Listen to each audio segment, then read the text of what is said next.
আমি বুলবুল মণ্ডল। আজ শুভ নববর্ষ 1427 সন, পয়লা বৈশাখ। করোনা ভাইরাসের জন্য মানুষ আজ গৃহবন্দী। আনন্দের দিন হলেও মানুষ আনন্দ হতে আজ বিরত।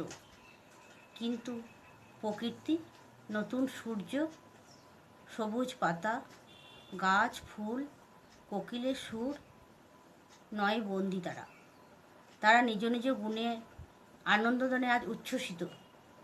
তাই আমার এই কবিতা নববর্ষ। বুঝি নব দিগন্ত হতে নবারুণ সাথে আসিল নববর্ষ হরষে, আনন্দে মন নাচিয়া ওঠে নব নব পরশে। বাজায়ে শঙ্খ নবপত্রে, বরিয়া নব ডালে, বেলি মাধবীর ফুলমালা পরায় তব গলে। প্রফুল্লে হিয়া কাঁদিয়া ওঠে আনন্দ অশ্রু জলে। আহা কি ছন্দে নাচিছে কেউর, কোকিলা তুলেছে কোন নবস্বর।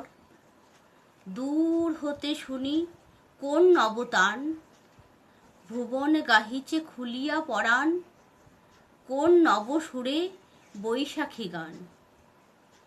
গাছেরা সেজেছে নবপল্লবে, আম্র পিয়াল দোলে ডালে ডালে।